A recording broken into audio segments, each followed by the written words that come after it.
নমস্কার, আমি চলে এসেছি রূপা কিচেন উইথ কুকিংয়ে। অন্য দিনের মতন আজকেও আর একটা রেসিপি নিয়ে চলে এসেছি। আজকে করব, এখানে মায়া মাছ আছে, অনেকটা মায়া মাছ। এই মায়া মাছের ঝাল করব। মাছটা ধুয়ে কেটে নিয়েছি, পরিষ্কার করে নিয়েছি। এবার নুন হলুদ মাখিয়ে এটাকে ভেজে ঝাল করে নেব।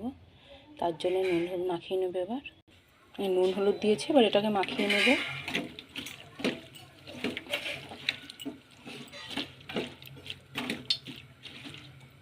সব মাছগুলো একবারেই দিয়ে দিয়েছি। মাছগুলো উল্টে দিয়েছি, ভাজা হয়ে গেছে।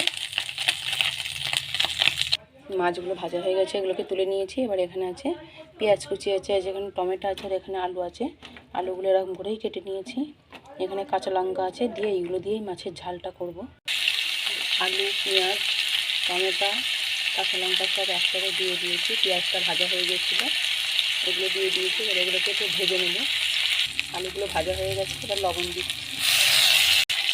আদা রসুন বাটা আছে এখানে।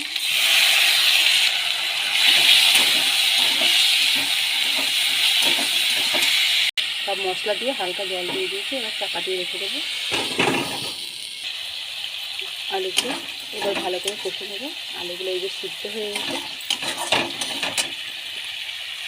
এবার আলুর সাথে ভেজে রাখা মাছগুলো দিয়ে একসাথে কষে নেব।